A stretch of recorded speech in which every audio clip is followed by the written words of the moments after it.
చూసే ముందు జై హనుమాన్ అని కామెంట్ చేయండి.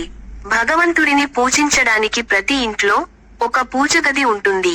తమ ఇష్టదైవాన్ని అందులో ప్రతిష్ఠించి శ్రద్ధతో నిత్యం పూజలు చేస్తుంటారు. అయితే పూజ గదిలో సరైన వాస్తు నియమాలను పాటిస్తేనే ఆ ఇంట్లో సుఖశాంతులు, సిరిసంపదలు వర్ధిల్లుతాయని, కుటుంబ సభ్యులు ఆరోగ్యంగా ఉంటారని వాస్తు నిపుణులు చెబుతున్నారు. ఇంటిపై లక్ష్మీదేవి చల్లని చూపు ఉండాలంటే పూజ గది సరైన దిశలో ఉండడంతో పాటు అందులో కొన్ని వస్తువులు తప్పకుండా ఉండాలి. అప్పుడే మీరు చేసే పూజలకు పుణ్యఫలం లభిస్తుంది. పూజ గదిని ఈశాన్య దిక్కులో ఉండేలా చూసుకోవాలని వాస్తు నిపుణులు సూచిస్తున్నారు. పొరపాటున కూడా పూజ గదిని దక్షిణ దిశలో ఏర్పాటు చేయకూడదని అంటున్నారు. ఇలా చేయడం వల్ల ఆ ఇంట్లో ఆర్థిక సమస్యలు, కుటుంబ సభ్యుల మధ్య గొడవలు వచ్చే అవకాశం ఉంటుంది. అలాగే కుటుంబ సభ్యులకు అనారోగ్య సమస్యలు కూడా వస్తాయని పండితులు చెబుతున్నారు. ఇంట్లో దీపారాధన చేసే ముందు పూజ గదిలో తప్పనిసరిగా ముగ్గు వేయాలి. పూజ గదిలో ముగ్గు లేకపోతే మీరు ఎన్ని పూజలు చేసినా ఫలితం ఉండదు. నక్షత్రం ఆకారం వచ్చే ముగ్గులు మాత్రం అస్సలు వేయకూడదు. ఉదయం 9 దాటక ముందే ఇంట్లో పూజలు పూర్తి చేసుకోవాలి.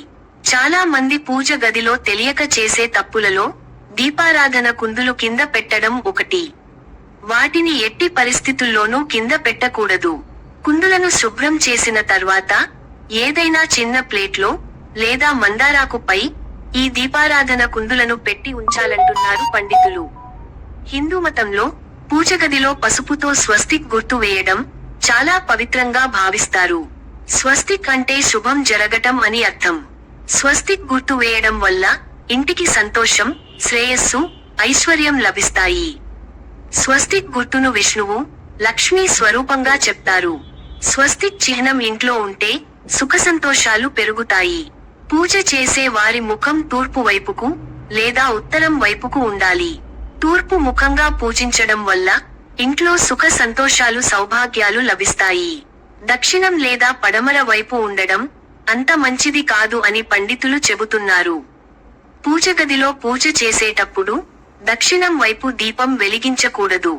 దక్షిణ దిశను యమ దిక్కుగా పరిగణిస్తారు. వంట గదిలోని వంటకు వాడే పసుపును దేవుడికి వాడకూడదు. ఇలా చేయడం దేవుళ్లకు చికాకు వస్తుందని చెబుతున్నారు. దేవుడి పూజకు వాడే పసుపు, కుంకుమతో పాటు అన్ని వస్తువులను సపరేట్ గా పెట్టుకోవాలి. పూజలో వాడిన పూలు మరునాడు తప్పనిసరిగా తీసేయాలి. వీటిని చెత్తలో వేయకూడదు. వీటిని అన్నింటినీ సేకరించి తప్పనిసరిగా ప్రవహించే నీటిలోనే వదిలేయాలి. వత్తి పూర్తిగా కాలిపోయే వరకు దీపం వెలిగేలా జాగ్రత్త పడాలి. ఒకవేళ ఏదైనా కారణంతో సగంలోనే దీపం కొండెక్కితే తిరిగి అదే దీపం వెలిగించకూడదు.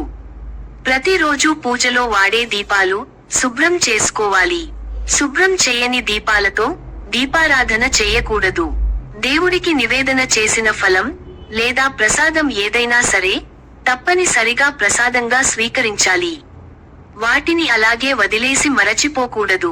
పూజ గదిలో విరిగిపోయిన లేదా పగుళ్లు ఉన్న దేవుని పటాలను పెట్టుకోకూడదు. వీటి వల్ల పూజతో వచ్చే ఫలితం రాదు. ఒకే దేవి లేదా దేవతకు సంబంధించి ఒకటి కంటే ఎక్కువ విగ్రహాలు లేదా చిత్రపటాలు పెట్టకూడదు. పూజ గదిలో లక్ష్మీదేవి నిలుచుని ఉన్నట్లుగా ఉండకూడదు. లక్ష్మీదేవి పచ్చ రంగు చీరతో అటు ఇటు ఏనుగులు ఉన్న లక్ష్మీదేవి చిత్రపటానికి పూజలు చేస్తే మంచి ఫలితాలు ఉంటాయి. పూజ చేసిన తర్వాత దేవుడి దగ్గర పెట్టిన నైవేద్యాన్ని పూజ అయిన వెంటనే తీసి ప్రసాదంగా స్వీకరించాలి. నైవేద్యాన్ని అలాగే దేవుడి దగ్గర వదిలేయడం ఏ విధంగానూ మంచిది కాదు. ప్రతి ఇంట్లోనూ పూజ గదిలో పూజకు ముందు రాగి చెంబులో నీటిని దేవుని ముందు పెట్టాలి. రాగి పాత్రలో నీటిని ఉంచడం వల్ల ఆ నీటిలో దేవతలు నివసిస్తారు అని నమ్ముతారు. మనం పూజ చేసేటప్పుడు పూజలో ఉండే శక్తి మొత్తం ఆ పాత్రలోని నీటిలో నిక్షిప్తమై అది ఇంటికి మంచిది చేకూరుస్తుంది. అందుకే పూజ అనంతరం ఖచ్చితంగా ప్రతి ఒక్కరూ తీర్థాన్ని తీసుకుంటాం. పూజ చేసిన తర్వాత తీసుకున్న తీర్థంలో భగవంతుడి శక్తి నిక్షిప్తమై అది ఆ కుటుంబానికి సిరిసంపదలు చేకూరుస్తుంది. ఉదయం, సాయంత్రం పూజ గదిలో తప్పనిసరిగా దీపాలు వెలిగించాలి. అంతేకాదు ఇంట్లోని పూజ గదిలో ఆరాధన సమయంలో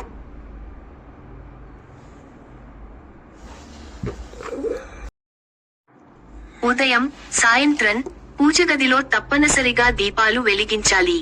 అంతేకాదు, ఇంట్లోని పూజగదిలో ఆరాధన సమయంలో గంట మోగించడం లేదా శంఖం ఊదినట్లయితే లక్ష్మీదేవి అనుగ్రహిస్తుంది. శంఖం, గంట మోగించడం లక్ష్మీదేవికి ఇష్టమని పండితులు చెబుతున్నారు. శ్రీకృష్ణుడికి నెమలి ఈకలు అంటే చాలా ఇష్టం. ఇది అందరికీ తెలిసిందే. అయితే పూజ గదిలో నెమలి ఈకలను పెట్టడం వల్ల ఆ ఇల్లంతా పాజిటివ్ ఎనర్జీతో నిండిపోతుంది. కాబట్టి మీరు కూడా పూజ గదిలో నెమలి ఈకలను ఉంచాలని వాస్తు నిపుణులు చెబుతున్నారు. పూజగదిలో లక్ష్మీదేవి విగ్రహానికి ఎడమ వైపున గణపతి విగ్రహాన్ని ఉంచాలి. కూర్చొని ఉన్న వినాయక విగ్రహాన్ని లేదా చిత్రపటాన్ని ఇంట్లోని పూజగదిలో ఉంచాలి. హిందూ సంప్రదాయం ప్రకారం ఉదయం, సాయంత్రం పూజగదిలో దీపం వెలిగించడం చాలా మంచిది. అందుకే పూజ గదిలో తప్పనిసరిగా దీపాన్ని వెలిగించాలి. ఇది జ్ఞానం, ఆధ్యాత్మిక అభివృద్ధికి ప్రతీక. జీవితంలో సానుకూలత పెంపొందించుకునేందుకు దీపం ఉత్తమమైన మార్గంగా పరిగణిస్తారు. పూజ గదిలో దీపం వెలిగించిన తర్వాత దానంతట అది కొండెక్కింత వరకు ఉంచాలి.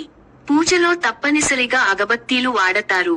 ఈ ధూపం స్టిక్స్ నుంచి వచ్చే పొగ పవిత్రమైన వాతావరణాన్ని సృష్టిస్తుంది.